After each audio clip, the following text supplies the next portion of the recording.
साथियों, प्रभु यीशु मसीह के मधुर और मीठे नाम में आपको मेरा प्रेम नमस्कार।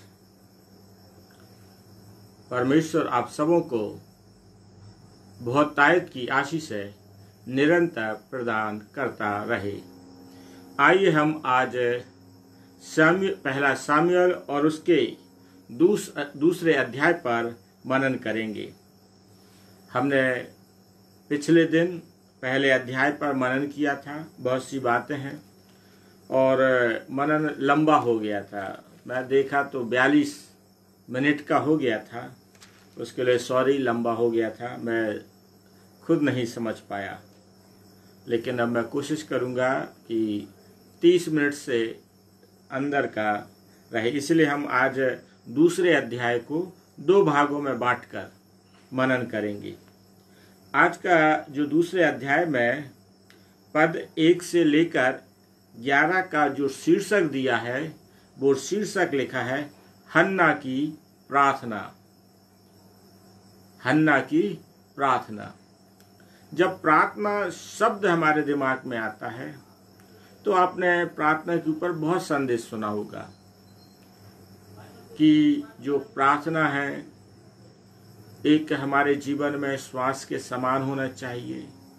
प्रार्थना हमारे जीवन का महत्वपूर्ण हिस्सा है और प्रार्थना के बिना हम कुछ नहीं कर सकते।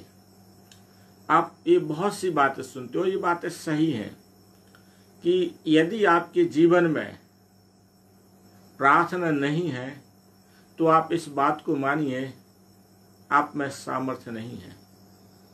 जब बाइबल पढ़ने से हम परमेश्वर की सुनते हैं तो परमेश्वर बाइबल पढ़ने के द्वारा आपको अपनी बातें सुनाता जाता है।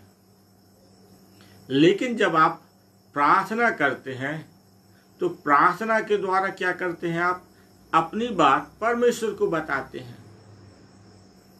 तो परमेश्वर से जब आप मांगते हैं तो वो आपको देता है, क्योंकि मत्ती 7वें अध्याय में तो यही लिखा है, मांगोगे तो तुम्हें दिया जाएगा, ढूंढोगे तो तुम पाओगे, खटखटाओगे तो तुम्हारे लिए खोला जाएगा।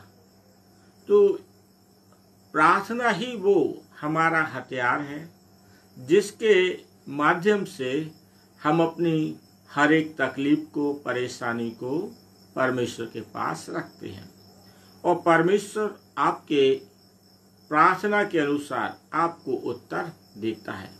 तब आप क्या भरते हैं, सामर्थ्य भरते हैं।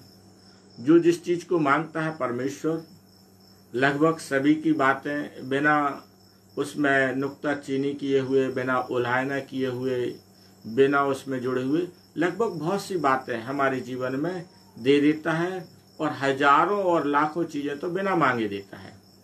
कुछ बातों में परमेश्वर चाहता है हम इंतजार करें, या कुछ बातें ऐसा परमेश्वर चाहता है मैं तुम्हें नहीं देना चाहता, क्योंकि यदि परमेश्वर उन बातों को यदि आपको देगा तो शायद आपकी हानि की बातें हो सकती हैं।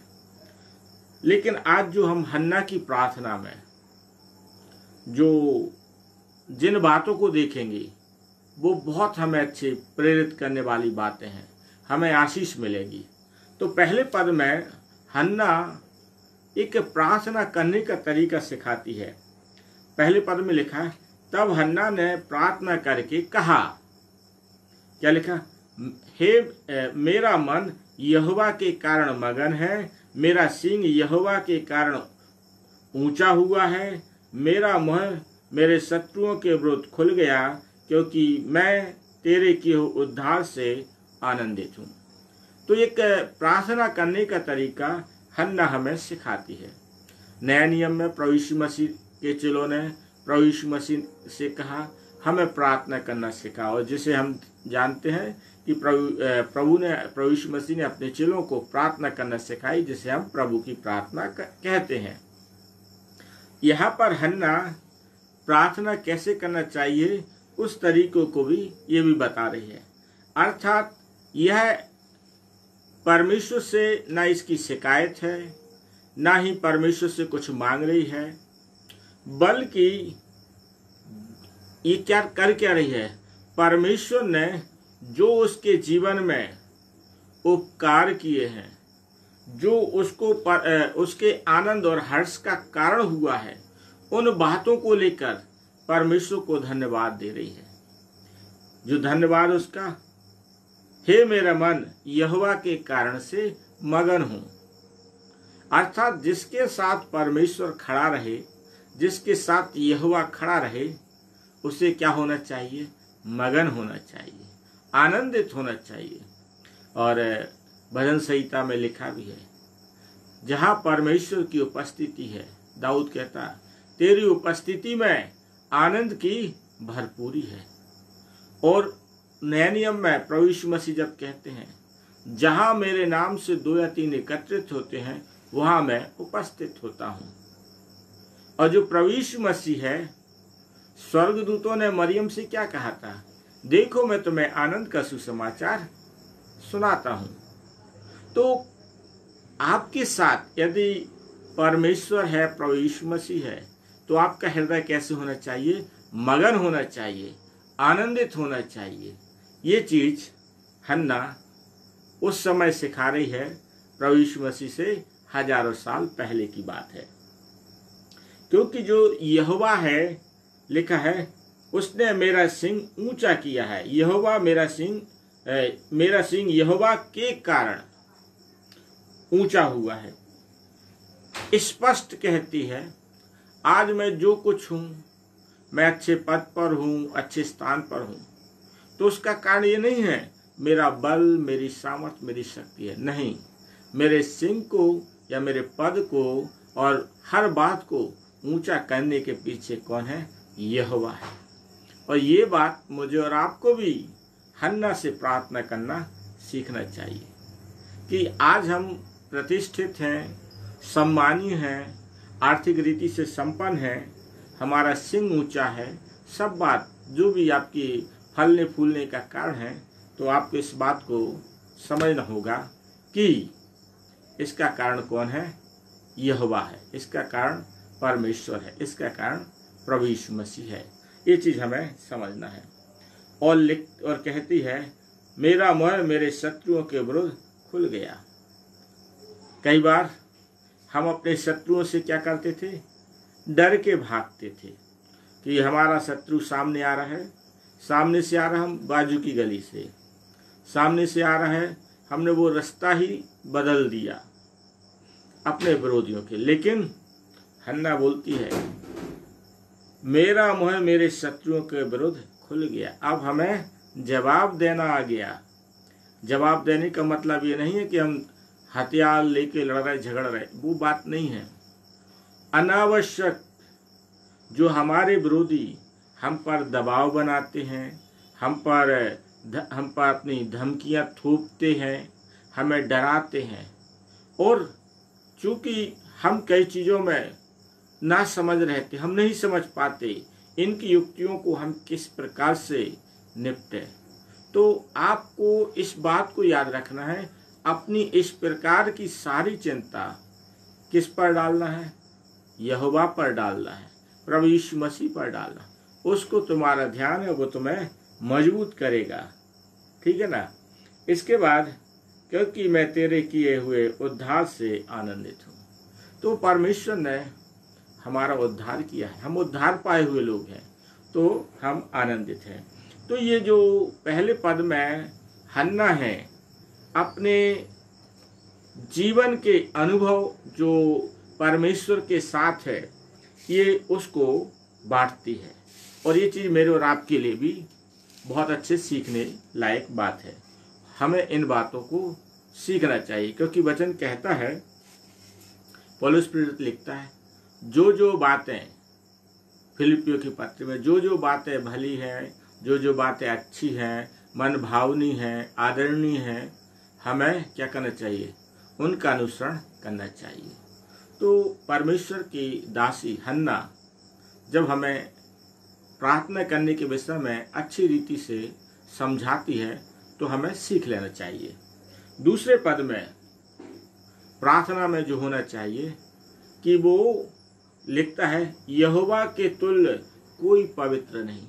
अर्थात हन्ना इस बात को बताना चाहती है कि जो हमारा परमेश्वर है उसके तुल्य कोई नहीं है। और भी जब आगे पढ़ते जाएंगे तो परमेश्वर जो है वो सर्वोपरि है। हमारा जो परमेश्वर है वो सर्वोपरि है।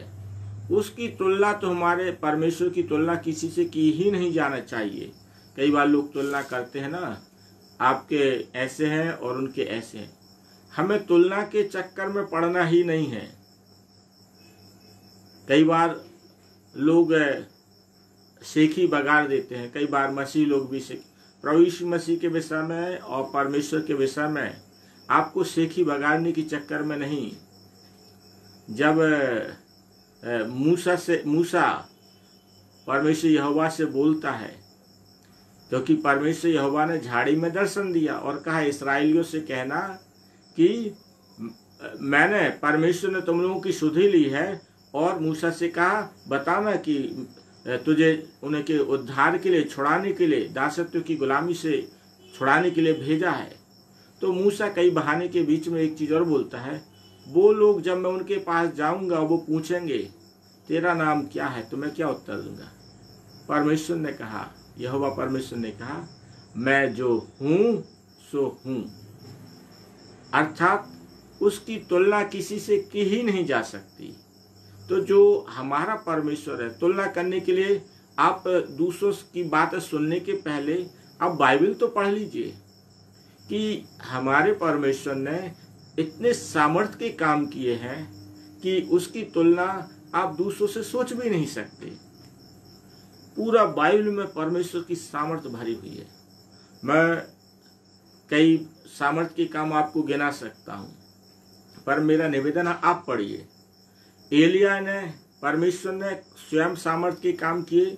निर्गमन की पुस्तक में आप ढेर सारे पढ़ेंगे, और इसके बाद जब आप राजाओं की पुस्तक में आएंगे तो एलिया के विषय में देखेंगे। एलिया ने 16 आश्चर्य कर्म किए। फिर एलिया का जो उसका हाथ धुलाने वाला था एलीसा, जो एलिया का उत्तराधिकारी बना, और उसने, एलीसा ने एलिया से मांगा तो क्या बोला, मुझे जो आत्मा, एलिया से कहता जो आत्मा तुझे में मुझे उसका दूना भाग चाहिए। तो एलीसा भी क्या करता है, 32 आश्चर्य कर्म करता। 32 आश्चर्य कर्म तो वो जिंदा रहते हुए करता है, लेकिन एक और आश्चर्य कर्म आपको मिलेगा जब वो मर जाता है और उसको जहाँ मिट्टी दी गई थी, तो अन्य लोग जो दल बांध के आते थे और उसके जहाँ पर उसको मिट्टी दी गई थी वहाँ पर एक व्यक्ति को उसके कब्र में डालते हैं, और जैसे ही वो एलीसा की हड्डियों से छूता है और वो व्यक्ति उठ के अपने पांव पर खड़ा हो जाता। तो आपको कब मालूम चलेगा कि आपका परमेश्वर सामर्थ्य है और उसकी तुलना किसी से की नहीं जा सकती? जब आप परमेश्वर के वचन को पढ़ेंगे। इसमें आपको बहुत आश्चर्य कर्म की बात है, और पढ़ेंगे जब आप, तो आप खुद उस सामर्थ्य को महसूस करेंगे। मेरे जीवन में जो परिवर्तन आया केवल बातें करने से नहीं आया। बाइबल को जब पढ़ते गया और उसके प्रति अपनी रुचि लगा के पढ़ता गया, तो परमेश्वर बातचीत करने लगा, परमेश्वर अपनी सामर्थ्य को दिखाने लगा। तो हमें इस बात को याद रखना है जो हन्ना सिखाना चाहती है कि हमारा जो परमेश्वर है वो कौन है, सर्वोपरि है। इसीलिए लिखती है, यहोवा के तुल्य कोई पवित्र नहीं, क्योंकि तुझको छोड़ कोई है ही नहीं, और हमारे परमेश्वर के समान कोई चट्टान नहीं है। तो परमेश्वर को सर्वोपरि हमें मानना, ये हन्ना की प्रार्थना में दूसरे पद में जो हमें सिखाती है। तीसरे पद में जो हन्ना हमें सिखाती है, पहला सामुएल 2 अध्याय के पद 3 में, वहां पे इस बात को सिखाती, फूल कर अहंकार की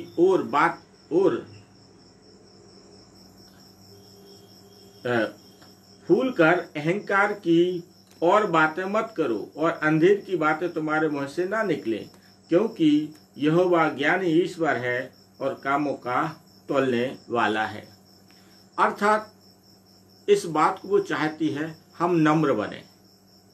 जब हमारा जो जीवन है नम्रता से भरा हुआ जीवन रहे, क्योंकि जो अहंकार की बातें हैं, जो अंधेर की बातें हैं ये परमेश्वर से छिप नहीं सकती।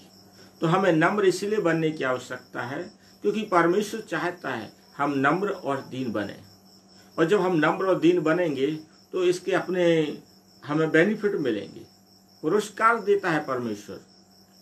लिखता है धन्य है वे जो मन के नम्र और दीन है, क्योंकि स्वर्ग का राज और पृथ्वी का अधिकार दोनों मिलेगा। मूसा गिनती 12 के 3 में पढ़ेंगे, पृथ्वी में सबसे अधिक नम्र व्यक्ति पाया जाता था। परमेश्वर गवाही देता है, कहता क्या तूने मेरे दास मूसा को देखा जो पृथ्वी भर में सबसे नम्र है। और नम्र होने के कारण से परमेश्वर ने उसे क्या पुरस्कार दिया। जब आप 12वें अध्याय के आगे पढ़ेंगे गिनती के, तो परमेश्वर कहता है मैं दूसरों से स्वप्न के द्वारा बातचीत करता था, दूसरों से क्या नाम है स्वप्न के द्वारा और दर्शन के द्वारा बात करता था, लेकिन मैं अपने दास मूसा से आमने सामने बात करता था। तो ये सारी आशीष जो आपको मिलेंगी कब मिलेंगी? जब आप परमेश्वर के सामने अहंकारी नहीं बनना, नम्र बन के जाएंगे, तो परमेश्वर ऐसी आशीषें देता है। इसके बाद हम पद 4 से हम फिर पद 11 तक देखते हैं। तो जो हन्ना की प्रार्थना करने का तरीका, वो अपने अनुभव बताती है और वो कहती नम्र होना है। इसके बाद जब हम पद 4 से पढ़ते हैं तो परमेश्वर क्या करता है उसका वो वर्णन करती है, और जो परमेश्वर करता है वो क्या करता है। लिखा है शूरवीरों के धनुष टूट गए, जो अपने आप को बलवान समझते थे और धनुष पर भरोसा रखते थे कि मैं धनुष को लेकर दूसरों को गिरा दूंगा, तो परमेश्वर कहता है, वचन कहता है वो टूट गए। और जो उसका जो लिखा है, और ठोकर खाने वालों की कटी में बल का फेंटा कसा गया। ठोकर खाने वाले जो व्यक्ति दूसरे लोग जिसके विरुद्ध में ठोकर मारते हैं, ठीक है, ठुकरा देते हैं, अर्थात लज्जित करते, अपमानित करते, तो ठोकर खाने वालों को परमेश्वर ने संभाल लिया। लिखा है उसकी कटी में बल का फेंटा कस दिया। इसीलिए तो परमेश्वर का वचन कहता है परमेश्वर ने जगत के मूर्खों को, तुच्छों को, नीचों को और जो कुछ है ही नहीं उनको चुन लिया, ताकि जो इस बात को समझते हैं हम बलवान हैं तो परमेश्वर उन्हें लज्जित करे, जो समझते हम बुद्धिमान हैं उन्हें लज्जित करे। और सच में हमारा परमेश्वर, इसी में लिखा है, वो आगे आप पढ़ेंगे तो लिखा है पद 8 में, परमेश्वर दरिद्र को घूरे में से निकालकर खड़ा करता है। हम सामान्य परमेश्वर के लोग नहीं हैं, हम ऐसे परमेश्वर के लोग हैं जिसकी तुलना ही किसी से नहीं हो सकती। और बात तब होती है, एक व्यक्ति संपन्न व्यक्ति को साथ खड़ा रहे तो कोई बड़ी बात नहीं, लेकिन एक व्यक्ति दीन दरिद्र कंगाल व्यक्ति के साथ खड़ा हो जाए और उसको ऊंचा उठा दे, तब बात होती है। और हमारा परमेश्वर वही करता है। पूरे आप जितने पद पढ़ेंगे तो परमेश्वर निर्बल के साथ, कमजोर के साथ, असहाय के साथ खड़ा है। इसके बाद लिखा है पद 5 में, जो पेट भरते थे उन्होंने रोटी के लिए मजदूरी करनी पड़ी। हम देखते ना इस संसार में कुछ लोग काम नहीं करते हैं, ले वह खाते रहते हैं, ठीक है ना।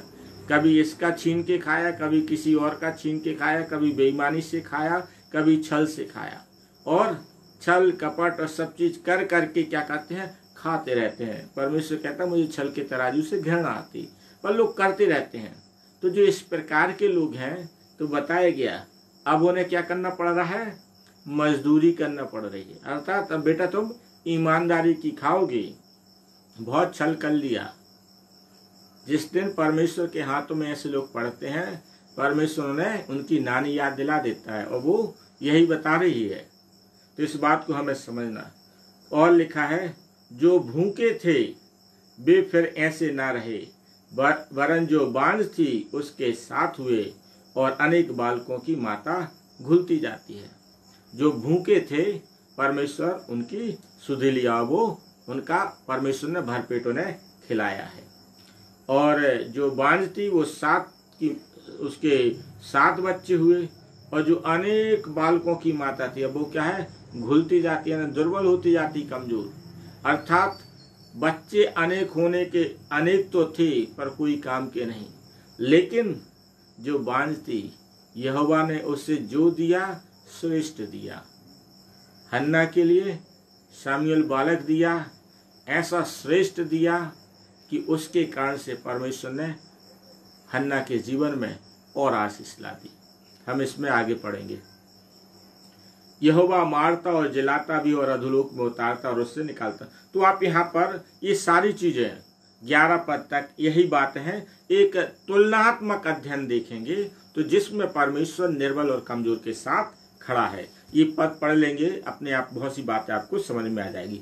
तो यहाँ पर जो इस हन्ना की प्रार्थना का जो भाग है वो समाप्त होता है, ठीक है ना, क्योंकि इसको ज्यादा व्याख्या करने से आप वैसे भी समझ जाएंगे, क्योंकि जब वचन को पढ़ेंगे तो बहुत अच्छे से व्याख्या करके दिया गया।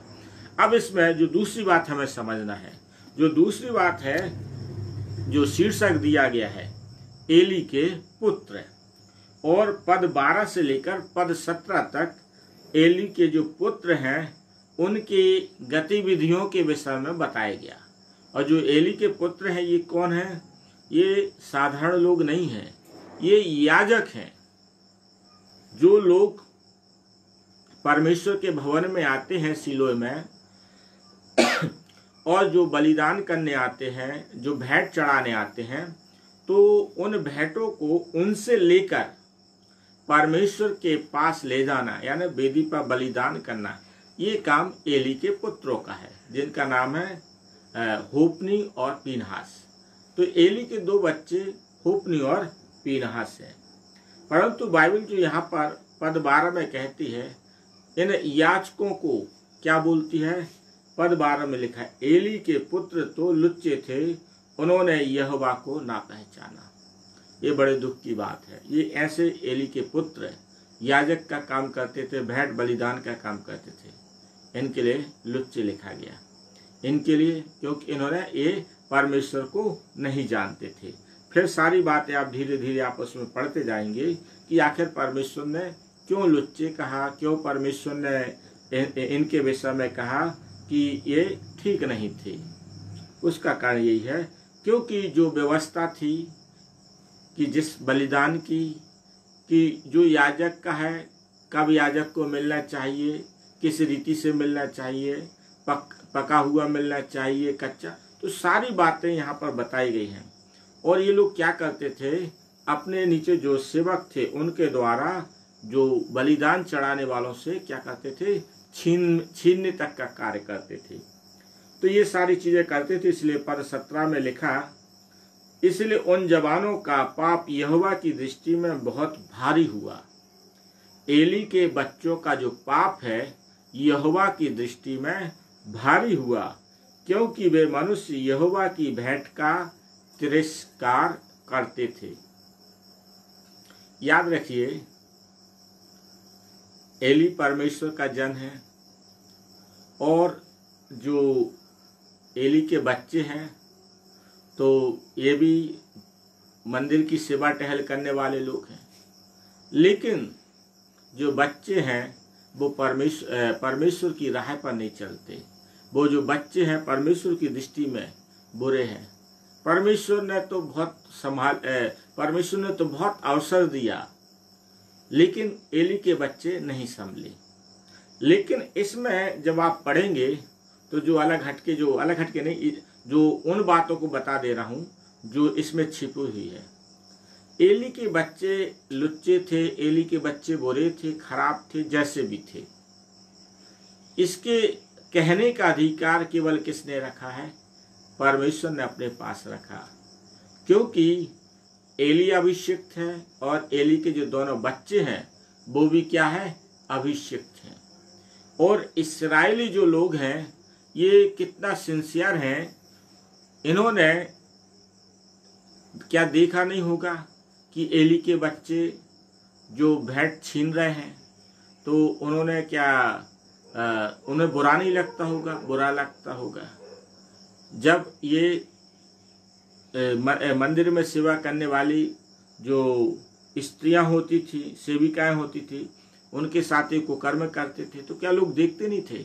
सब देखते थे। लेकिन जो यहाँ पर समझने वाली बात है वो हमें ये समझना है कि परमेश्वर के अभिषिक्त के विरोध में जो क्योंकि अभिषिक्त है ये दोनों, होप्नी और पीनहास, किसी इस्राएली व्यक्ति ने हाथ नहीं उठाया, क्योंकि ये परमेश्वर का वचन कहता है जो उसकी सेवा टहल करते हैं वो दूने आदर के पात्र हैं, और परमेश्वर के अभिषिक्त के विरुद्ध में कोई भी व्यक्ति हाथ नहीं उठाना चाहिए। तो सोचिए, इस्राएली लोग जिनके विषय में न्यायों में हमने बार बार पढ़ा कि ये लोग परमेश्वर को बार बार छोड़ देते थे, त्याग देते थे, लेकिन इस्राएली लोग यहाँ पर हम देखते हैं एली के बच्चों के विरुद्ध में हाथ नहीं उठाते, उनके विरुद्ध में षड्यंत्र नहीं रचते, उनका बुरा नहीं चाहते। उनकी जो आलोचना है, बहुत ज़्यादा आलोचना, टीका टिप्पणी हमें देखने को नहीं मिलती। उन्होंने किसके हाथ में सौंप दिया? यहोवा के हाथ में सौंप दिया, और यहोवा ने स्पष्ट लिखा उनका पाप यहोवा की दृष्टि में बहुत भारी हो गया। और जब यहोवा की दृष्टि में भारी हो गया तो परमेश्वर ने एली के भी सेवा कार्य को दरकिनार करते हुए जो एली के बच्चों को पाप का परिणाम उन्हें भुगतना पड़ा, जो हम आगे देखेंगे। पर जिस बात को हमें समझना है, परमेश्वर के अभिषिक्तों के विरुद्ध में हमें उनके विरुद्ध में नहीं जाना। बड़ा सरल होता है। मैं एक लगभग 20 साल पहले मैं कई बार कव्वाली सुनता था, जो कव्वाली बनाते थे और गाते थे गुड्डू जेम्स करके।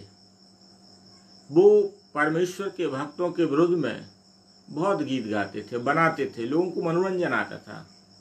आज आप बैठ जाइए और अपने चर्च के पास्टर की बुराई करने लगिए, लोगों को मजा आने लगता है, लोगों को बड़ा अच्छा लगने लगता है। तो सरल काम होता है अभिषिक्त की बुराई करना। हो सकता है, ऐसा मैं नहीं बोल रहा कि अभिषिक्तों में कमी नहीं होगी और वो बिल्कुल उनसे कोई गलती हो ही नहीं सकती, होती है, लेकिन अभिषिक्तों के विरुद्ध में किसी मनुष्य को परमेश्वर ने अधिकार नहीं दिया है कि वह उस पर हाथ उठाए, उसके विरुद्ध में षड्यंत्र रचे। क्योंकि बाइबल कहती है, सौ उपदेशक में 2 अध्याय में सुलेमान लिखता है, जिसको जो ज़्यादा शिक्षा पा लेता है उससे हिसाब भी मांगा जाएगा। अर्थात जिसको ज़्यादा दिया गया है उससे ज़्यादा हिसाब मांगा भी जाएगा। तो परमेश्वर के जन जो वचन की बातों को जानते हैं, परमेश्वर की बातों को जानते हैं, वो सब जानने के बाद यदि गलत करेंगे तो आपको क्या लगता, परमेश्वर उन्हें छोड़ देगा? परमेश्वर की मार बड़ी तगड़ी होती है, उसकी मार में आवाज़ नहीं होती, उसकी लाठी में आवाज़ नहीं होती, मार बड़ी तगड़ी होती है। ये सेवक लोग बहुत अच्छे से जानते हैं। ये मेरा अपना भी जीवन का अनुभव है। मैंने जब यहोवा के विरुद्ध गया या उसके विरुद्ध में कार्य किया, वो मार मैं सोचता हूँ दुनिया का कोई व्यक्ति नहीं जानता, लेकिन उस मार को मैंने एहसास किया है। मैं आज का सेवा में नहीं हूँ, मैं 23 साल पुराना व्यक्ति हूँ जो सेवा शुरुआत की। मैं प्रभु की सेवा से भागा, योना के समान भागने का प्रयास किया, कई बार भागने का प्रयास किया, लेकिन प्रभु से नहीं भाग पाया। जैसा कि भजन का कहता है, भजनकार कहता है, यहोवा से भागकर मैं किधर जाऊं? आकाश पे चढ़ूं, पहाड़ पे चढ़ूं, कहीं भी चढ़ूं जाऊं, अधोलोक पे जाऊं, हर जगह कौन है? यहोवा है, परमेश्वर है। तो योना के समान मैंने भी भागने का बहुत प्रयास किया। परमेश्वर ने नौकरी चाकरी दे दी, नहीं करना चाहते थे सेवा, सब बात है, लेकिन परमेश्वर से भाग नहीं सकते। तो परमेश्वर के विरुद्ध यानी परमेश्वर से भागना, परमेश्वर के कार्यों से भागना भी एक प्रकार से गलत है। तो परमेश्वर से के विरुद्ध में कोई भी कार्य करेगा, परमेश्वर उसे अपने तरीके से सबक सिखाता है, अपने तरीके से पटरी पर लाता है, अपने तरीके से उसे राह पर ले आता है। और फिर भी नहीं सुधरते तो फिर परमेश्वर जो एली के दोनों बच्चों को हम देखेंगे कि कर दिया भविष्यवाणी, ये दोनों मारे जाएंगे, एक ही दिन में मारे जाएंगे। तो ऐसा परमेश्वर है, परमेश्वर किसी को नहीं छोड़ता है। परमेश्वर तो मूसा को, बच्चों को भी मारने को तैयार हो गया था। तो परमेश्वर जहाँ देखता उसके विरुद्ध में कार्य होता है, उसकी आज्ञा का पालन नहीं किया जा रहा, परमेश्वर विरुद्ध में हो जाता है और बिल्कुल नाश करने के लिए तैयार हो जाता है। हम बिलाम को देखते हैं, परमेश्वर ने दूत को भेज दिया था, तलवार लेके खड़ा था, बिलाम की समझ में नहीं आ रहा था, लेकिन गधी समझ गई थी। तो प्रियो, इस्राएलियों से कम ये बात हमें बहुत अच्छे से सीख सकते हैं, वो परमेश्वर के अभिषिक्त के विरोध में नहीं गए। दाऊद की भी बात है, दाऊद ने साउल के ऊपर हाथ नहीं उठाया। तो ये बात हमें यहाँ देखने को मिलती, जबकि उनका जीवन, एली के पुत्रों का जीवन परमेश्वर के योग्य नहीं था। इसके बाद हम जो इसमें तीसरी बात हम देखेंगे, पहला सामुएल दूसरे अध्याय के पद 18 से लेकर 21 में जो हमें प्रमुख बात देखने को मिलती है, जो शीर्षक दिया है बालक सामुएल शीलो में। अब आप कल्पना करिए,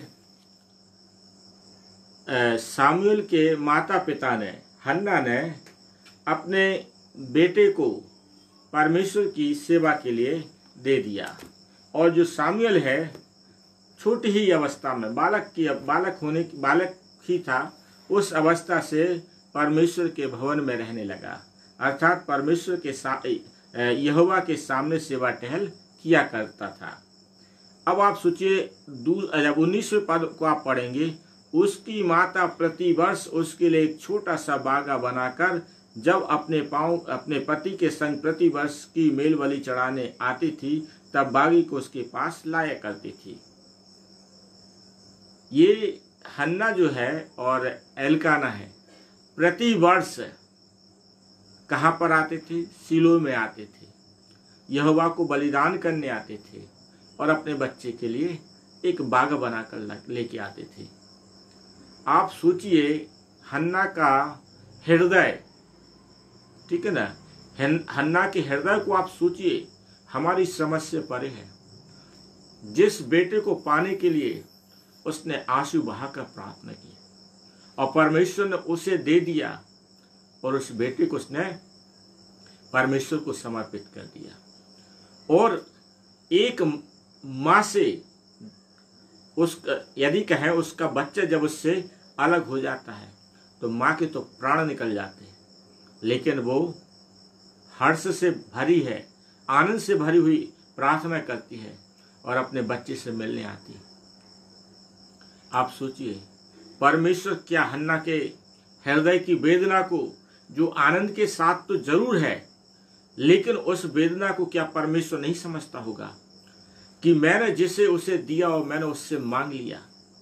अब्राहम को जिस प्रकार से परमेश्वर ने इसहाक दिया और फिर परमेश्वर कहता है तू अपने उस बेटे को मेरे पास समर्पित कर दे, क्या हमारा परमेश्वर इतना निष्ठुर हो सकता है? नहीं। परमेश्वर हन्ना के हृदय को जानता था। हन्ना परमेश्वर के मिलने तो आती ही थी, लेकिन एक माँ की ललक रहती होगी, एलकाना से बोलती होगी।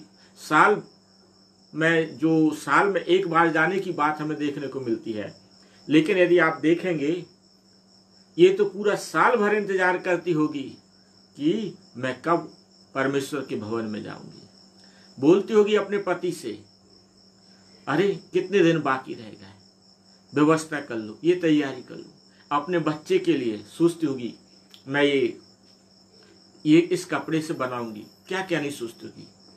एक माँ के जो बच्चे के प्रति प्रेम होता है उसकी कल्पना हम नहीं कर सकते, पुरुष तो नहीं कर सकता, लेकिन माँ जो इस वचन को सुन रही है वो इस बात को समझ सकती।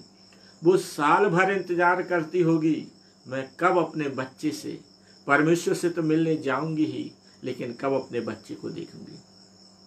हमारा परमेश्वर जो अंतर्यामी परमेश्वर है, हमारा परमेश्वर जो हमारे विचारों को दूर ही से समझ लेता, क्या हन्ना के विचारों को नहीं समझता होगा? हमारे विचारों को दूर ही से जांचता है, परखता है।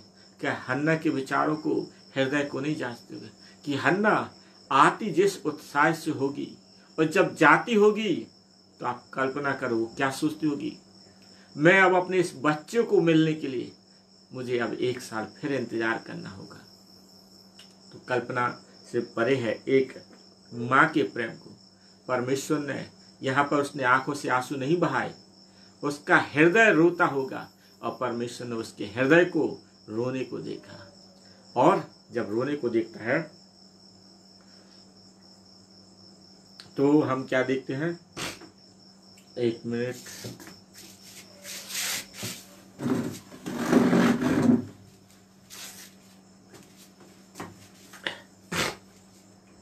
तब परमेश्वर ने जो 20 पद में लिखा है, एली ने एलकाना और उसकी पत्नी को आशीर्वाद देकर कहा, यहोवा इस बालक के बदले जो उसको अर्पण किया गया है तुझको इस पत्नी से वंश दे। तब वे अपने यहाँ चले गए। और लिखा है 21वें पद में, यहोवा ने हन्ना की सुधि ली और वह गर्भवती हुई और उसके 3 बेटे और 2 बेटियां उत्पन्न हुई और बालक सामुएल यहोवा के संग रहता हुआ बढ़ता गया। परमेश्वर ने उसके आंखों से बहने वाले आंसुओं को देखकर एक पुत्र दिया, और जब हृदय की आंसुओं को देखा तो उसे 3 बेटे और 2 बेटियां दी। तो प्रियो, इसीलिए तो जब प्रार्थना की बात हम जब नए नियम में पढ़ते हैं कि जब पवित्र आत्मा हमारी सहायता करती है कि हम आहें भर भर के प्रार्थना करते हैं, पवित्र आत्मा हमें सिखाती है जब आप आहें भर भर के प्रार्थना करेंगे तो परमेश्वर हन्ना के समान अनेकों आशीष देगा, आपके लिए छप्पर फाड़ के आशीष देगा। परमेश्वर किसी का कर्जदार नहीं होता है। हम जब परमेश्वर के लिए देते हैं तो परमेश्वर कई गुना करके लौटाता है। यहाँ पर हमें देखने को मिलता है परमेश्वर ने कितने गुना, उसका 1 बेटा लिया लेकिन 5 हुए, ठीक है ना। तो परमेश्वर ने कितना करके 5 गुना करके लौटा दिया। आपके भी जीवन में यदि कोई चुनौती परेशानी है, परमेश्वर से सामने, लोगों के सामने दिखाने की जरूरत नहीं है। लोग तो कई बार ड्रामा भी कर सकते हैं, लेकिन परमेश्वर तो हृदय को देखता है। तो हृदय से प्रभु को पुकारिए, प्रभु को खोजिए। मेरे परिवार ने बहुत कष्ट उठाए 2017 से, जिस आंसुओं के साथ प्रार्थना की, क्योंकि जो कष्ट और पीड़ाएं हुई उस कष्ट और पीड़ा के द्वारा हम परमेश्वर के निकटता और करीबी में रहना सीख पाए। तो परमेश्वर ने संभाला। परमेश्वर नहीं छोड़ता है। जब आंसुओं के साथ जुड़ते हैं और उससे हृदय के साथ जुड़ते हैं, परमेश्वर अपने लोगों को नहीं छोड़ता। परमेश्वर आपको भी नहीं छोड़ेगा। आप प्रार्थना करके देखिए, परमेश्वर के सामने गिड़गिड़ा कर देखिए, हृदय से पुकार के देखिए। हमारा तो सामर्थ्य परमेश्वर है। जब आप उससे जुड़ जाएंगे आपको डर नहीं लगेगा, आपको किसी प्रकार का भय नहीं लगेगा। आप भी हर प्रकार का चुनौतियों पर जय पाने वाले बनोगे। अब मैं इस बात को बड़ी निडरता से कहने पाता हूँ, यदि कोई शक्ति है, यदि कोई ताकत है, यदि कोई मेरी हानि पहुंचा सकती है तो केवल शरीर को ही घात कर सकता है, आत्मा को नाश नहीं कर सकता, आत्मा को चोट नहीं पहुंचा सकता। हर शक्तियों पर हम जय पा सकते। कारण है हमारे साथ जीवता परमेश्वर है। जो कल जीविता था, आज जीविता है और सदा काल जीवित रहेगा। तो उससे हम जुड़े रहें। आइए हम छोटी सी प्रार्थना में जाएंगे। हमारे परम पवित्र सामर्थी परमेश्वर यहोवा, प्रभु यीशु नासरी के नाम से एक बार फिर मैं आपके पास आता हूँ। हम सब मिलकर आपके पास आते हैं। आप हमारे महान परमेश्वर, सामर्थी परमेश्वर, अद्भुत युक्ति करने वाले पराक्रमी परमेश्वर, सच पिता परमेश्वर, आप हमारे केवल आंसुओं को ही नहीं बल्कि हमारे हृदय की कराहना को, पीड़ा को, कष्ट को देखते हैं और उसके बदले प्रभु आप हमें आशीष देते हैं।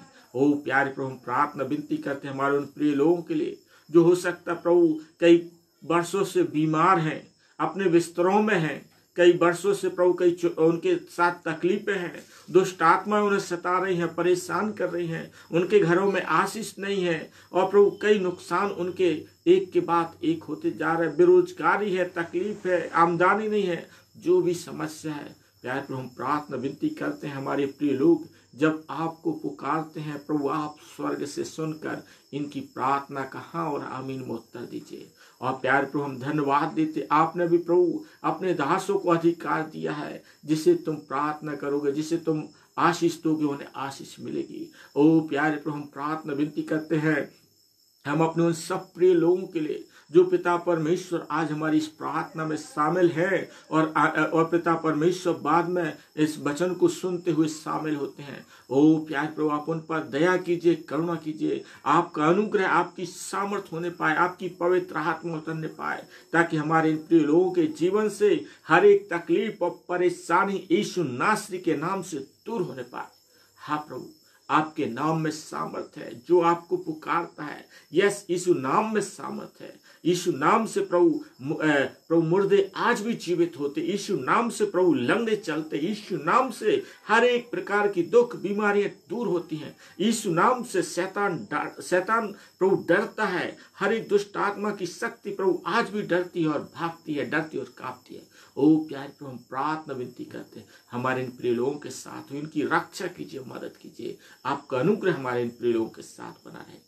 हाँ प्रभु, आपने हमारी प्रार्थना को सुना है और हमारे इन प्रिय लोगों को आपने आशीष दी, इसके लिए धन्यवाद देते हुए प्रार्थना प्रभु यीशु नासरी के नाम से मांगते हैं। आमीन, आमीन, आमीन। परमेश्वर आप सबों को बहुतायत से आशीषित करे। धन्यवाद।